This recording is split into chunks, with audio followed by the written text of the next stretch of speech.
Вот в этом прекрасном месте, под журчание ручейка, пришло время рассказать о 5 самых красивых местах Португалии. Как-то так сложилось, возможно, это где-то мои какие-то субъективные ощущения, но вот, по крайней мере, у меня сейчас цепочка такая, что по мере продвижения в Португалии моего и красивые места мне открывались все красивее и красивее.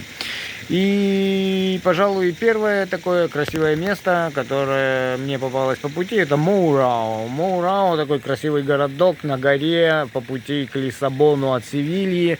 Там озерный край такой, очень красивая крепость на самом деле, прекрасные виды. Ну, в общем, мне за него как бы не стыдно на самом деле. Вот. Дальше был, собственно, сам Лиссабон. Лиссабон — это столица Португалии, и говорит само за себя.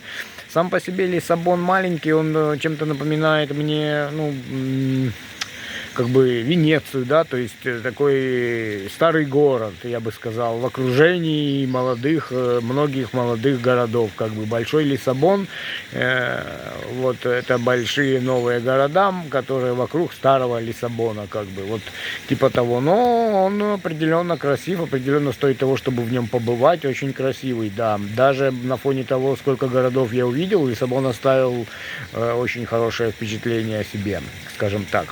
Дальше очень большим удивлением для меня стал город Назаре. Вот, и прям я как бы много видел городов, но уже на подходе я очень им вдохновился, потому что виды на него открывались прекрасные. Вот, очень красивый океан, он стоит на океане, очень красивый океан, красивый берег, вокруг красота. И потом, опять же, уже когда я оказался в Назаре, с Назаре тоже открываются прекрасные виды. Сам Назаре достаточно красив, туристическое такое место, есть прекрасные пляжи, песчаные, классные рестораны, классная набережная, все супер у Назаре, короче. И виды с Назаре прекрасные, на Назаре прекрасные. С другой стороны, когда ты уже уходишь от Назаре, тоже такие же прекрасные виды. В общем, Назаре точно в топ-3 по-любому. Дальше был Порто. А Порто, чтобы вы понимали, это город, который как бы с полным правом претендует на топ-10 самых красивых городов, которые я видел за все мое путешествие, и как бы и даже больше вообще за свою всю жизнь, потому что он тоже очень красивым показался, такой красивый заливчик, мосты, старый город, церкви, крепости. В общем, Порто сразу же заявил о себе как бы даже на топ-10 всех самых красивых городов. Вот. И последний в этом топ-5 это Валенсия. Как бы, ну, Валенсия может быть в моем личном топе заняла бы и второе место после Порто, но так как они шли по очереди Порто, а потом Валенсия, то пусть будет уже Валенсия. Тем более, что Валенсия меня тоже удивила в том плане, что когда я заходил в Валенсию, мне она как бы не показалась, ну, это часто бывает, мне она не показалась каким-то там супер красивым городом, но потом, когда я попал, опять же, в крепость, в старый город этот, и рядом все эти кафешечки и прекрасные виды начали открываться один за одним, а потом, когда я уже покидал, там еще прекраснее все, и, в общем, Валенсия меня удивляла по мере моего продвижения по Валенсии.